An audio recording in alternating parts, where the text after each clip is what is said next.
Good morning, everyone. Good morning, sir. Good morning, sir. How are you?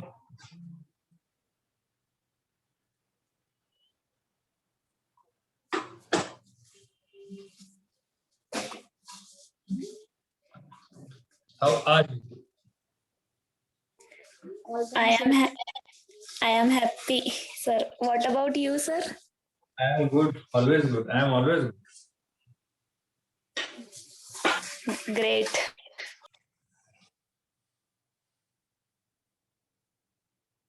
My routine starts with the meditation. Daily, I am doing 20 minutes meditation. It's good for your mind and health. If you want to start, just search it on YouTube and you will get all the details of meditation.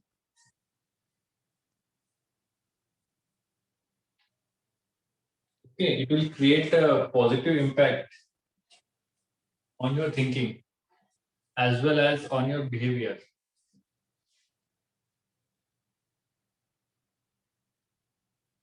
So if you want to maintain consistency in your study, so spend 20 minutes, 20 minutes on meditation. It will give a surprise benefits to your health, mentality, and your study.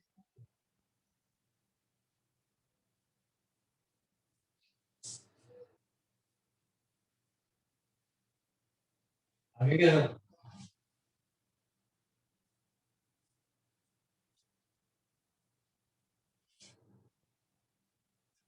Hi, sir. चलो CRM, Consumer Relationship Market Management. Consumer Relationship Management. Basically, what is consumer relationship management? If you want to earn a profit in market, we need to satisfy consumers. Okay, अगर हमें market में profit कमाना है तो हमें customer को satisfy करना पड़ेगा. पहली और आखिरी बात ही यहीं पे आके अटक जाती है कि हमें किसे सेटिस्फाई करना है, consumer. Consumer is the king of market. ये सभी हमने कल सीखा है कि कंज्यूमर क्या होता है. कंज्यूमर मार्केट का राजा होता है. तो each and every company is designing their product according to the needs of the consumer, according to demands of the market, according to demand of the customer. So consumer is the king of market. And right now we are looking to what is the importance of customer relationship management. There are some importance, there are some features, there are some advantages regarding customer relationship management. So today we are look to importance of the customer relationship management. Okay. So basically मैंने share किया है अभी 9 बजे 9:07 पे point. इसके details में point वो लिख लेना. जी sir. What is customer relationship management and how it will benefit to our company? First of all, analyze consumer. क्या कहा हमने? Analyze customer. कल हमने जब कस्टमर रिलेशनशिप मैनेजमेंट का जब हमने डिटेल में स्टडी किया तब हमने जाना है कि कंपनी क्या करती है. कंपनी क्या करती है?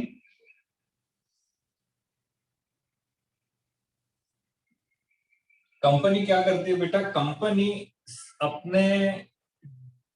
अपने एक डिपार्टमेंट ऐसा रन करती है जिसका नाम है CRM, कस्टमर रिलेशनशिप मैनेजमेंट. इसका काम स्पेशली ये रहता है कि कस्टमर की डिटेल्स क्या करने चाहिए इकट्ठा करो. कस्टमर को कौन से प्रोडक्ट लग सकते हैं इसकी इंफॉर्मेशन लो. कस्टमर की नीड्स किस तरीके से बदलती है उसकी इंफॉर्मेशन लो. ट्रेंड क्या क्या चलने वाले हैं उसकी इंफॉर्मेशन लो. मतलब हमेशा जैसे प्रोडक्शन डिपार्टमेंट का काम होता है प्रोडक्ट को बनाना, वैसे ही कस्टमर रिलेशनशिप मैनेजमेंट डिपार्टमेंट का काम होता है कस्टमर से जुड़ी हुई हर इंफॉर्मेशन को क्या करना, कलेक्ट करना। क्या करना, कलेक्ट करना, इनका काम ही यही रहता है। तो इंफॉर्मेशन कलेक्ट करने के लिए इनको मार्केट में जाना पड़ेगा, ऑब्वियसली मार्केट में जाना पड़ेगा। कस्टमर की अगर इंफॉर्मेशन कलेक्ट करना है तो मार्केट में जाना पड़ेगा, मार्केट के ट्रेंड को समझना पड़ेगा। तो इसलिए इनको क्या करना पड़ता है, एनालिसिस ऑफ कस्टमर। क्या करना पड़ता है इनको, analysis of customer. For example अगर एक कंपनी है जैसे है अभी नया, आपने अनाउंसमेंट सुना है नहीं, पता नहीं, आप पढ़ते नहीं हो। एयरटेल के साथ एयरटेल के साथ एयरटेल के साथ टाटा मिल के इंडिया में 5G सर्विस लॉन्च कर रहे हैं to compete with Jio, to compete with Reliance Jio. देखिए एयरटेल टाटा 5G के साथ जा रहे हैं, दोनों मिलके 5G कर रहे हैं, किसके साथ, जियो, रिलायंस जियो के साथ कंपटीशन करने के। अब देखिए बेटा 5G, why 5G, why 5G, because there is a huge demand of 5G in the Indian market. Every customer wants to use a rapid internet service, rapid fast internet service. if देखिए market को study किया Airtel ने भी, टाटा ने भी और जियो ने भी, राइट। उनको ये समझ में आया, उनके जब सीआरएम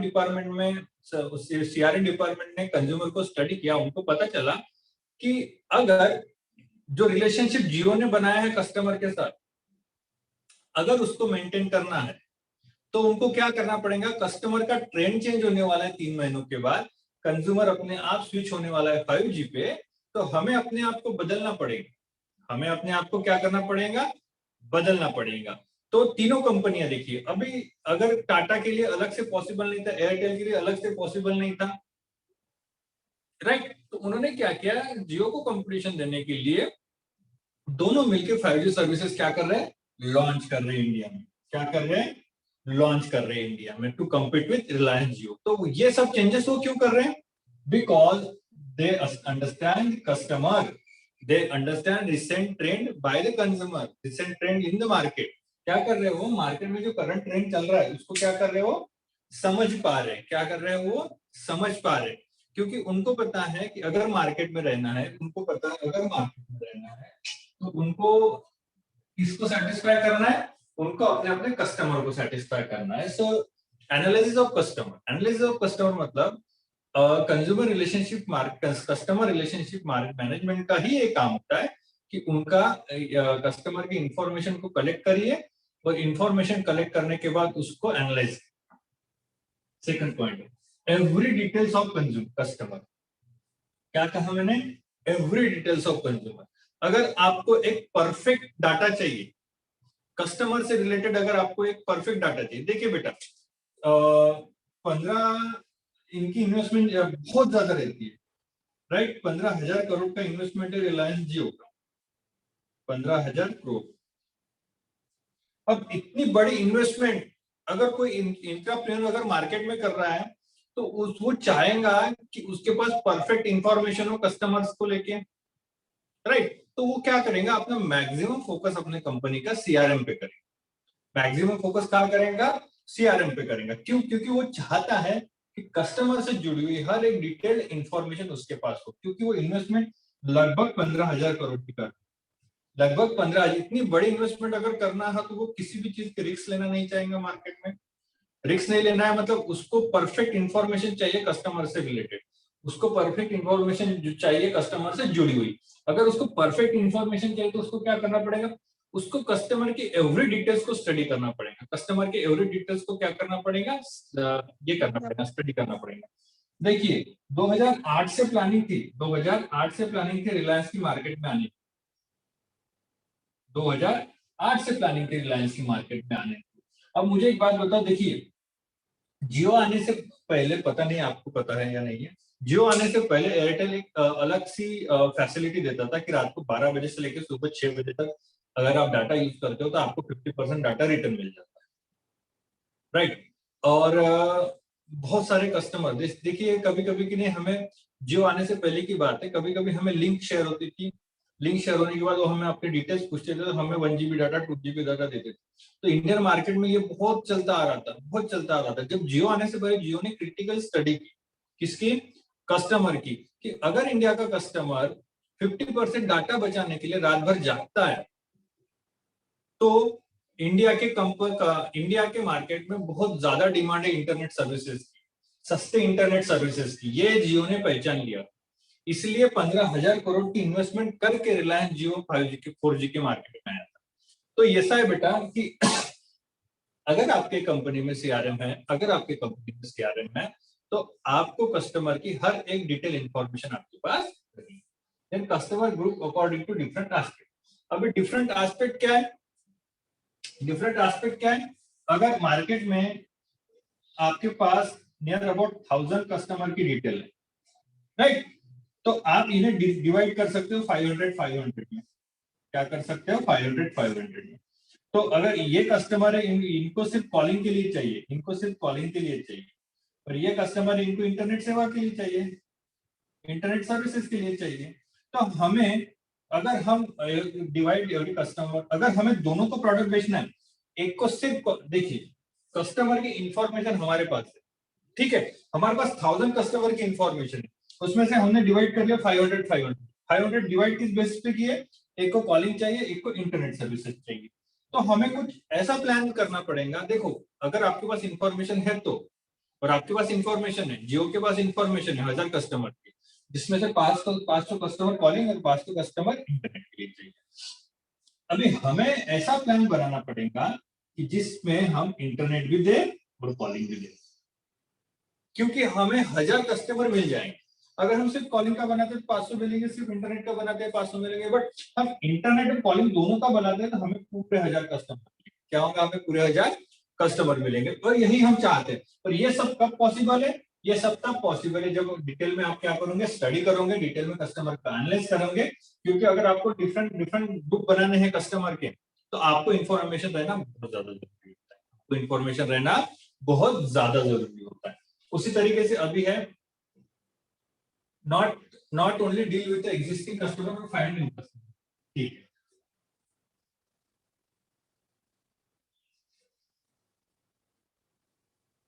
देखिए इनका ये कहना है बेटा कि customer relationship management not only deal with existing customer but help to find a new customer. देखिए अगर आपके पास कस्टमर की डिटेल इंफॉर्मेशन है और आप हमेशा मार्केट पे फोकस रहते हो, तो अभी जो इंडिया की यंग जनरेशन है, वो क्या चाहती है वो आपको समझ जाएगा अगर आपके पास कस्टमर की इंफॉर्मेशन है तो। क्या कहा मैंने?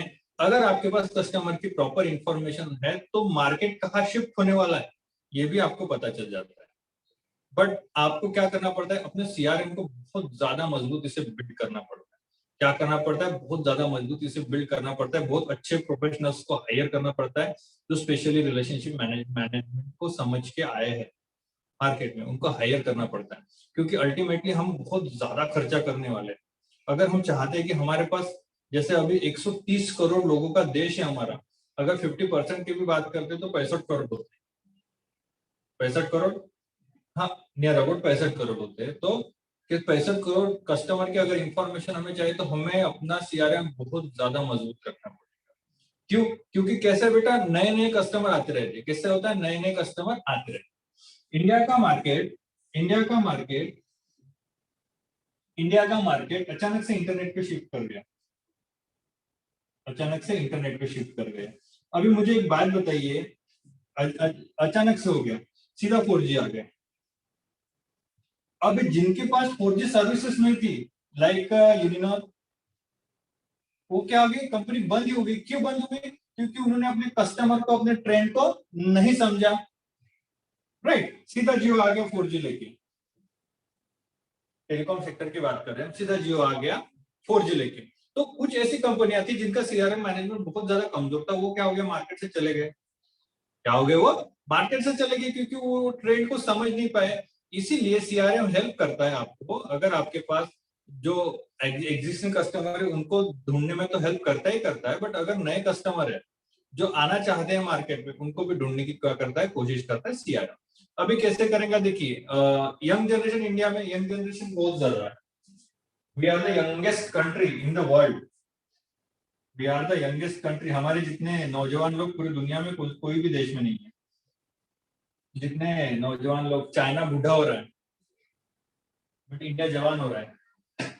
ये सब आपको नहीं समझेगा मैं किस बेसिस पे कह रहा हूँ, बट ये फैक्ट है कि एक रिपोर्ट आई थी कि इंडिया के लोग मैक्सिमम लोग 30 से मैक्सिमम लोग 25 से 35 के बीच में। इंडिया में जो बुजुर्ग लोग है वो कम है, बट इंडिया में यंग लोग ज्यादा है। बट चाइना में यंग लोग बहुत कम है, बुजुर्ग लोग बहुत ज्यादा है। ऐसा एक रिपोर्ट में उन्होंने सर्वे करके रिसर्च करके पता किया, और ये फैक्ट है। तो अगर यंग जनरेशन आ रही है, अगर हम बात कर रहे हैं यहाँ पे न्यू कस्टमर की, हम बात कर रहे हैं यहाँ पे न्यू कस्टमर। अभी एक बात मुझे बताइए कि अगर नए कस्टमर ढूंढना है, अगर आपका सीआरएम बिल्ड है, अगर आपका सीआरएम अच्छा है, तो ही आप नए कस्टमर को ढूंढ पाओगे। क्यों? क्योंकि आपको मार्केट के ट्रेंड को समझना पड़ेगा, मार्केट के ट्रेंड को समझना पड़ेगा। अचानक से कॉलिंग का मार्केट इंटरनेट के मार्केट पे शिफ्ट कर गया, बहुत सारी कंपनियां बंद हो गई क्योंकि वो समझ नहीं पाई मार्केट के ट्रेंड को, और जो कंपनियां समझ पाई मार्केट के ट्रेंड को वो कंपनियां आगे बढ़ गई। क्यों? क्योंकि उनका कस्टमर रिलेशनशिप मैनेजमेंट बहुत बिल्ट है। जो नए कस्टमर आने वाले हैं, जिनको नई सर्विसेज चाहिए, उसको फॉरकास्ट कर लिया था जियो ने। फॉरकास्ट कैसे किया था? कस्टमर की डिटेल्ड इंफॉर्मेशन कलेक्ट करके। अब जो कंपनी कस्टमर की डिटेल इंफॉर्मेशन कलेक्ट नहीं कर पाई वो मार्केट से चली गई, वो मार्केट से चली गई। और नए कस्टमर को लाने के ऊपर, नए कस्टमर के ऊपर फोकस करने वाली कंपनियां क्या हो गई? सस्टेन कर गई। अब अभी भी मैं आपको एक बात बताता हूँ कि अगर 4G से, चाहे वो जियो हो, चाहे वो एयरटेल हो, चाहे वो वोडाफोन हो, चाहे वो आइडिया, 4G से उन्होंने जल्दी से 5G पे शिफ्ट नहीं किया तो वो जो कंपनी चालू है वो भी बंद हो जाए। वो जो कंपनी, इसीलिए ये दोनों साथ में आई। इन्होंने मार्केट के ट्रेंड को समझा, इन्होंने समझ लिया है कि नए कस्टमर को 5G चाहिए। अगर उनको नए कस्टमर चाहिए तो उनको 5G सर्विसेज देना पड़ेगा। एक के लिए पॉसिबल नहीं, दो साथ में आ गई इसको कंपीट करने के लिए। उसी तरीके से वोडाफोन वोडाफोन और आइडिया साथ में आ गई, किसको टक्कर देने के लिए? जियो को टक्कर देने, किसको टक्कर देने के लिए? जियो को टक्कर देने। क्योंकि इन चारों कंपनियों ने क्या समझा? कस्टमर को समझा, कस्टमर को समझा, कस्टमर को समझा। उनके क्या किए? उनके नए नए ग्रुप बनाए और नए कस्टमर क्या कर रहे हैं? ढूंढ रहे। और अगर कोई भी कंपनी को सस्टेन करना है मार्केट में तो वो नए कस्टमर के साथ ही सस्टेन करते हैं। इसका मतलब वो पुराने जो कस्टमर है उनपे भी फोकस कर रहे हैं और नए जो कस्टमर है उनपे भी फोकस कर रहे हैं। अभी मैं देखो, मैं लगभग मैं ग्रेजुएशन ले लो, first year, graduation first year, मतलब मेरा ग्रेजुएशन फर्स्ट ईयर हुआ था 2010 में। 2010 से लेके अब 2021 चालू है, मतलब लगभग 10-12 साल हो गए। मैं सिर्फ वोडाफोन का वही सिम यूज करता हूँ जो सिम मेरे पास तब लिया था। मतलब मैं किस कस्टमर में आता हूँ? पुराने कस्टमर में आता हूँ, राइट। तो वो क्या करते हैं, अब मुझे क्या देते हैं? वो अलग से कुछ फैसिलिटीज देते हैं। इतना पुराना कस्टमर होने के कारण वो क्या करते हैं? वो अलग से फैसिलिटीज देते हैं मुझे, राइट। तो पुराने कस्टमर पे भी फोकस कर रही है वोडाफोन, 5G में भी आ रही है, मतलब जो नए कस्टमर आएंगे उनके ऊपर भी स्विच कर रही है, और जो पुराने कस्टमर है उनके ऊपर भी क्या कर रही है? ध्यान दे रही है। सो ये सब पॉसिबल होता है कस्टमर रिलेशनशिप मैनेजमेंट के वजह से। तो दूसरा है कॉस्ट इफेक्टिवनेस एंड रिटर्न। देखिए, हर कंपनी चाहती है कि उनको रिटर्न मिले, हर कंपनी चाहती है कि उसको रिटर्न मिले इन द सेंस कि उनको ज्यादा से ज्यादा प्रॉफिट हो। तो अगर एक ऐसा डिपार्टमेंट है जो सिर्फ कस्टमर के ऊपर फोकस करने वाला है तो वो डिपार्टमेंट हमें मैक्सिमम आउटपुट देगा, राइट। कंपनी का प्रोडक्शन डिपार्टमेंट है, कंपनी का प्रोडक्शन डिपार्टमेंट है, राइट। प्रोडक्शन डिपार्टमेंट है, सिर्फ प्रोडक्ट बनाना, सिर्फ प्रोडक्ट बनाना, मार्केट में बेचना मुश्किल हो रहा है। और एक डिपार्टमेंट है इफेक्टिव प्रोडक्ट बनाना। क्या बना रहा है? इफेक्टिव प्रोडक्ट बना रहा है, जो मार्केट में बहुत जल्दी बना सकते हैं। तो हम क्या सोचेंगे कि जो इफेक्टिव प्रोडक्ट बनाने वाला जो भी हमारे ये है, इफेक्टिव प्रोडक्ट बनाने वाला हमारा जो प्रोडक्शन है, मैन्युफैक्चरिंग जहाँ पे होता है, इफेक्टिव प्रोडक्ट जहां बनता है उस पर हम क्या करेंगे, सस्टेन करेंगे। उसी तरीके से कॉस्ट इफेक्टिव रिटर्न, जो डिपार्टमेंट हमें मैक्सिमम रिटर्न देने वाला है हम उसके ऊपर फोकस करेंगे। कैसे होगा, हमें पता है कि कस्टमर रिलेशनशिप मैनेजमेंट एक डिपार्टमेंट है हमारे कंपनी का, रिलेशनशिप मैनेजमेंट एक डिपार्टमेंट है हमारे कंपनी का, जो डिपार्टमेंट सिर्फ और सिर्फ कस्टमर पे फोकस करता है, जिसकी वजह से हमको मैक्सिमम रिटर्न मिलता है। इसकी वजह से हमें मैक्सिमम रिटर्न मिलेंगे ना, अगर हम कस्टमर पे फोकस करें तो उनका रिटर्न हमें ज्यादा मिलेगा। तो क्या होगा, हम उसके ऊपर ज्यादा से ज्यादा इन्वेस्ट करेंगे। 10 लोग हायर करेंगे, 1000 लोग हायर करेंगे। क्यों हम 100 लोगों पे इन्वेस्ट क्यों कर रहे हैं, हम 1000 लोगों पे इन्वेस्ट करेंगे। वक्त आया तो हम 10,000 लोगों पे इन्वेस्ट करेंगे, 1 लाख लोगों पे इन्वेस्ट करेंगे, 10 लाख लोगों पे इन्वेस्ट करेंगे। क्यों इतना ज्यादा इन्वेस्टमेंट बढ़ा रहे हैं, क्यों इतना ज्यादा इन्वेस्टमेंट बढ़ा रहे हैं? क्योंकि हमें पता है कि अगर हम उस पर इन्वेस्ट करते हैं तो maximum profit, maximum output company के लिए मिलेगा, कंपनी के लिए मिलेगा, और यही हम चाहते हैं। इसलिए हम ज्यादा से ज्यादा इन्वेस्टमेंट किस पे करते हैं, ज्यादा। Then kept centralise. अभी सेंट्रलाइज मतलब क्या होता है, दो कॉन्सेप्ट कहते हैं बेटा, इससे जुड़े हुए दो कॉन्सेप्ट होते हैं, सेंट्रलाइज और डिसेंट्रलाइज।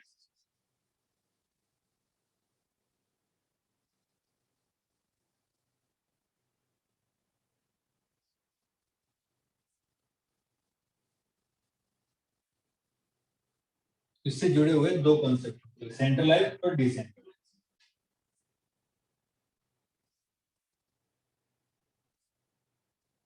सेंट्रलाइज दिख रहा है ना, ये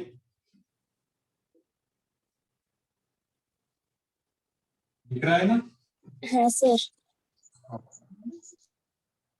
सेंट्रलाइज रखना और डिसेंट्रलाइज रखना मतलब क्या होता है? सेंट्रलाइज रखना मतलब हर पावर किसी एक बंदे के हाथ में दे देना और उसको बोलना कि मुझे जब भी कोई इंफॉर्मेशन लगेगी मैं तुझसे लूंगा।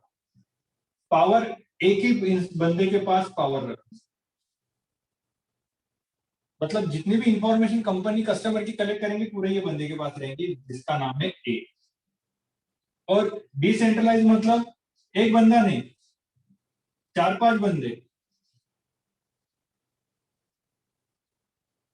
मतलब देखिए, एक बंदे के पास पूरी इंफॉर्मेशन है मतलब सेंट्रलाइज, 10 बंदों के पास पूरी इंफॉर्मेशन है मतलब डिसेंट्रलाइज। इसका मतलब ये होता है कि सेंट्रलाइज रखो बोल रहा है वो। कैसे करो, सेंट्रलाइज रखो। सेंट्रलाइज रखो मतलब अगर कंपनी को इंफॉर्मेशन चाहिए तो उसको 10 लोगों के पास जाना नहीं पड़ेगा, कंपनी को इंफॉर्मेशन चाहिए। अगर वो सेंट्रलाइज रखता है तो क्या होगा, एक ही बंदे के पास सारी इंफॉर्मेशन।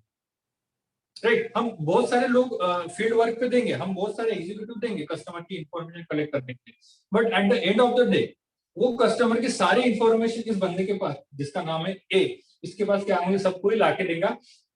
क्यों? क्योंकि कंपनी अगर इंफॉर्मेशन चाहती है, अगर बोर्ड ऑफ डायरेक्टर, अगर कंपनी का मैनेजमेंट अगर इंफॉर्मेशन चाहता है कस्टमर को लेके, तो वो सिर्फ उसको क्या करना पड़ेगा, एक बंदे को बुलाना पड़ेगा और उससे इंफॉर्मेशन कलेक्ट करनी पड़ेगी, जो इजी हो जाएगा कंपनी के लिए। बट अगर डिसेंट्रलाइज रखते हैं तो बहुत सारे लोगों के पास इंफॉर्मेशन रहती है, तो बहुत सारे लोगों को एक जगह पे कलेक्ट करना और उनसे इंफॉर्मेशन कलेक्ट करना थोड़ा टफ होता है। तो इसलिए उनका ये कहना है कि सेंट्रलाइज कॉन्सेप्ट रखिए। सेंट्रलाइज कॉन्सेप्ट अगर आप रखते हो तो मार्केट में आसानी होती है मार्केट को समझने। समझा? हाँ सर।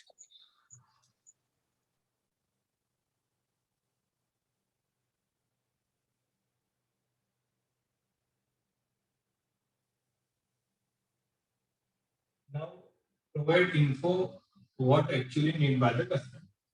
देखिए, यहाँ पे अगर हम मार्केट को समझ रहे हैं, अगर हम यहाँ पे मार्केट को समझ रहे हैं तो हमें ये पता चल जाता है कि कस्टमर को एक्चुअली में क्या चाहिए, कस्टमर को एक्चुअली में क्या चाहिए। देखिए बेटा,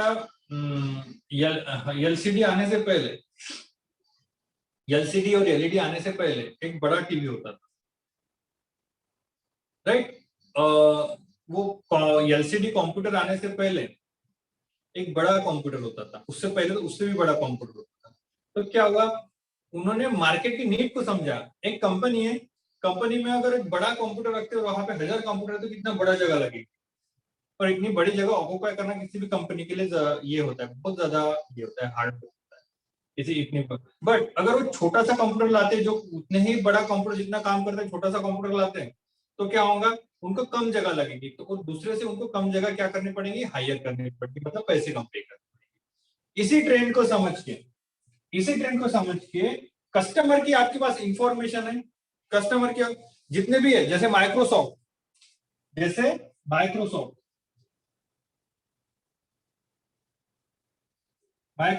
जब इन्होंने एमएस माइक्रोसॉफ्ट क्या था ऑपरेटिंग सिस्टम, जब इन्होंने MS operating system Microsoft operating system build किया, Windows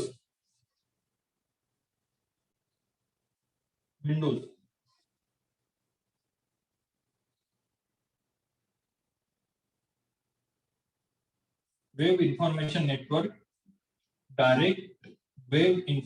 network direct office work solution, Windows wide information network direct to operating work system. मतलब ये विंडोज ऑपरेटिंग सिस्टम उन्होंने देख लिया। विंडोज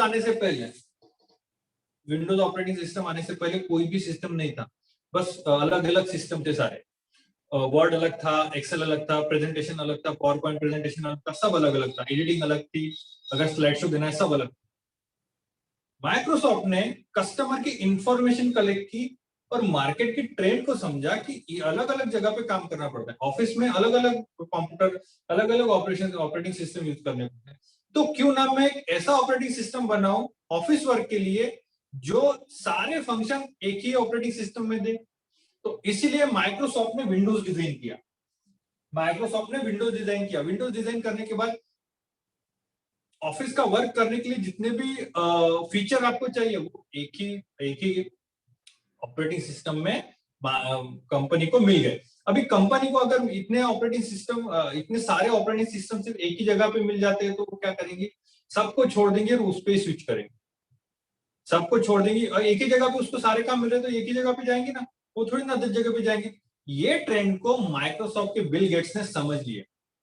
जब माइक्रोसॉफ्ट ने विंडोज लॉन्च किया, उन्होंने सारे wide interchange network direct office work solution, ऐसा कुछ है विंडोज का, 100% 100 नहीं 80% है, कुछ एक दो शब्द।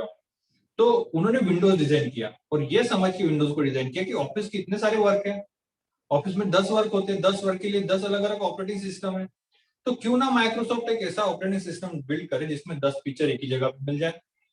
तो इसीलिए विंडोज क्या हुआ, सक्सेस हुआ। इसलिए विंडोज का क्या हुआ, सबसे सक्सेस हुआ। आजकल कौन सा ऑपरेटिंग सिस्टम चलता है, एंड्रॉइड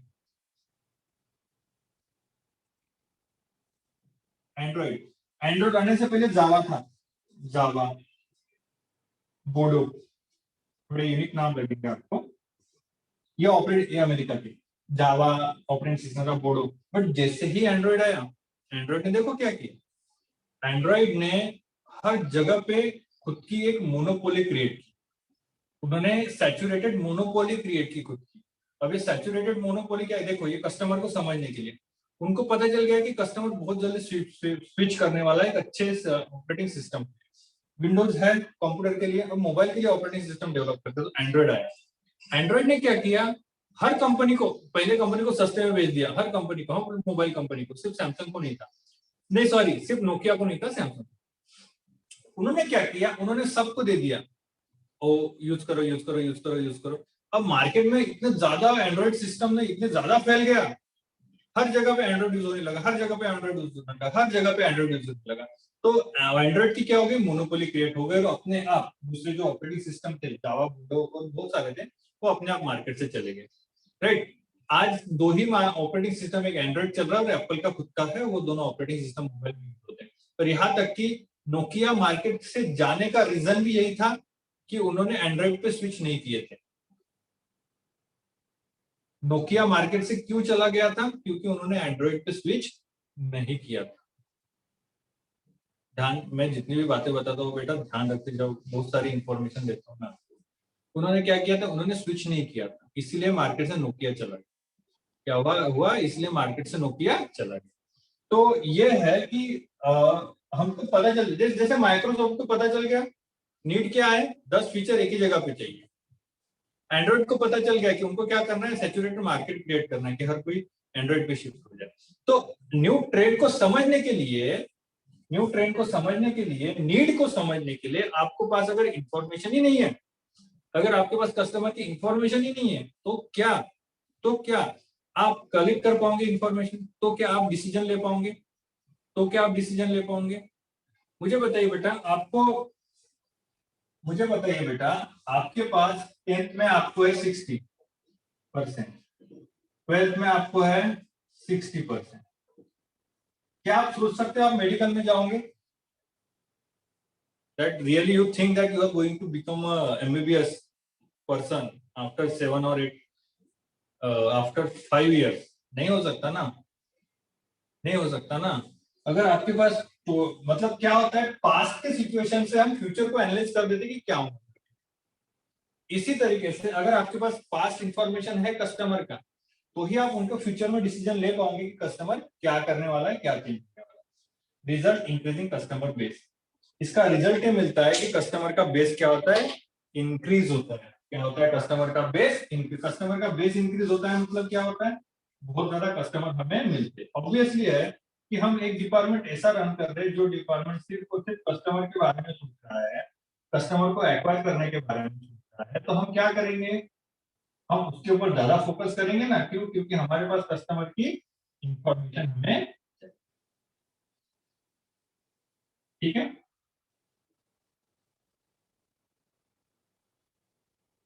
ठीक है, हाँ सर।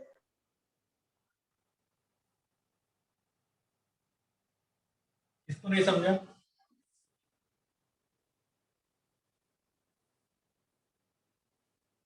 सर लास्ट एक बार रिपीट कीजिए। Result increase customer base. बेटा, अगर आपकी डिटेल, अगर आपके पास डिटेल इंफॉर्मेशन है कस्टमर, अगर आपके पास डिटेल इंफॉर्मेशन है कस्टमर कि आपके पास 10,000 कस्टमर का डाटा है, राइट, 10,000 कस्टमर का डाटा जिसको आपने बारीकी से स्टडी किया है और आपने पहचाना है that if company want profit they have to shift on 5G। 10,000 customer का डाटा कलेक्ट कर आपने, उसके बाद आपको इंफॉर्मेशन मिला है कि आपको 5G पे स्विच करना पड़ेगा अगर आपको नए कस्टमर चाहिए। आपने डिसीजन लिया, आपकी कंपनी एयरटेल, आपने डिसीजन लिया हम एक तो नहीं कर सकते, बट हम दोनों मिलकर 5G पे शिफ्ट कर सकते हैं।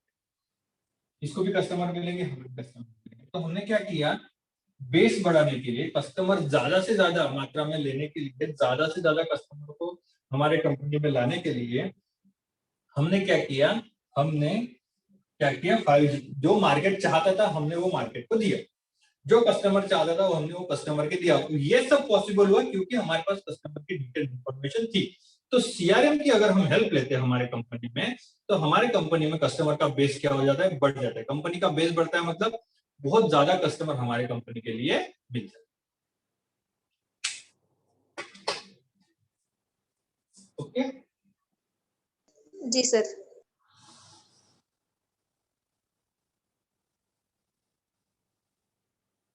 Wide interchange network for direct work operating solution, Windows का ऐसा है।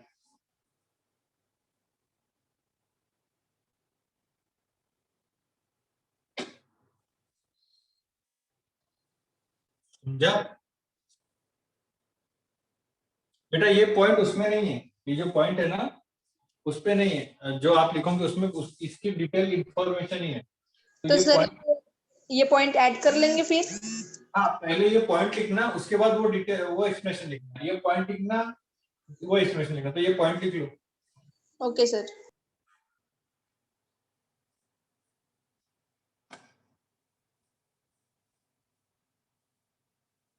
समझा ना बेटा सबको? सर थोड़ा क्लोज कीजिए।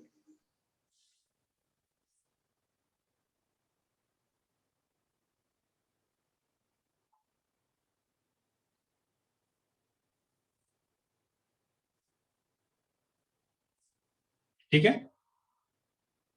Okay sir. लिखो।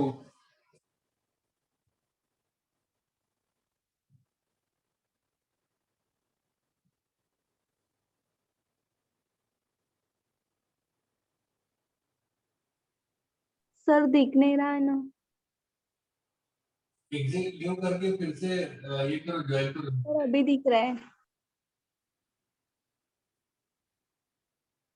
अगर ऐसे कभी होता है, फिर दिखता नहीं है, ब्लैक होता है, ब्लर होता है, तो एग्जिट करके फिर से ज्वाइन करो।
सर हाँ,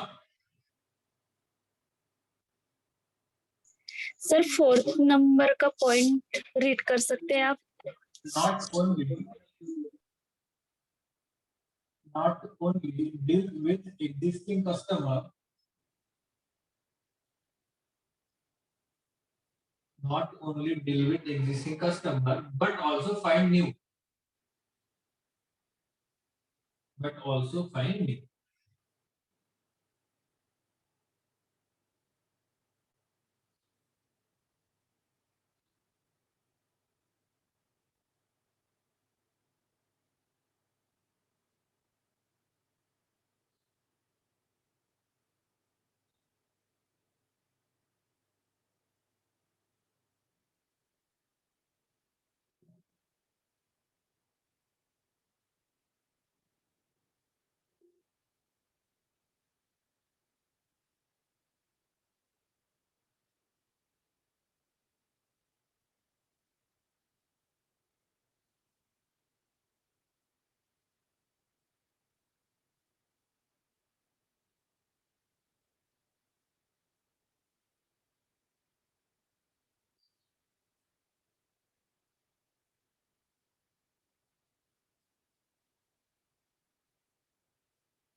सर हाँ, सर लास्ट वाला point. result increasing customer base. Result increasing customer base.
लिखिए।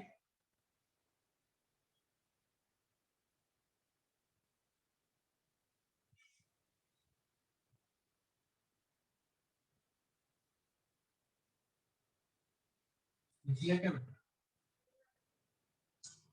हाँ सर। ये जो हमने अभी पढ़ा वो समझा ना? हाँ sir. Importance of customer relationship management.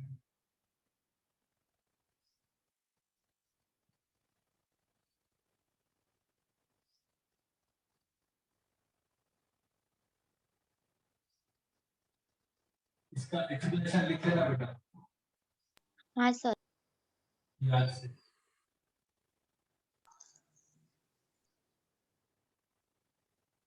Sir हाँ सर 5 बजे की क्लास नहीं होती क्या? ये बेटा आज भी क्लास भी होती है बट एक्चुअली पता है क्या हुआ पहले दिन ना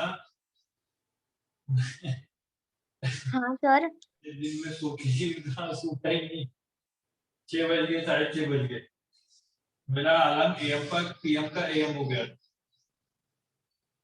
तो उसका प्रॉब्लम है कल मुझे ध्यान में नहीं आया नहीं तो मैंने आपके सिलेबस कंप्लीट करने के लिए तो वो चेंज करवाया है सीनियर्स आ जाऊंगा बेटा कोई डोंट वरी आ जाओ ठीक है सर। या फिर एक काम करना निशा आप मुझे हाँ सर। मुझे कॉल करोगे हाँ सर। रिमाइंडर कॉल हाँ हाँ ठीक है ठीक है सर।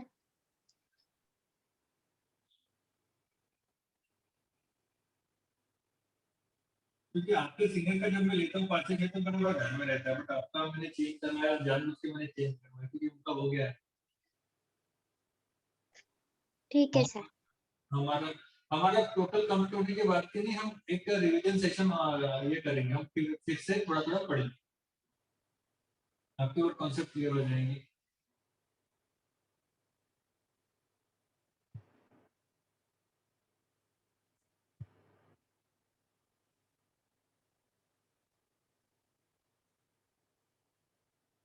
ठीक है बेटा फिर thank you sir. Thank you sir. हाँ, हाँ, ठीक है।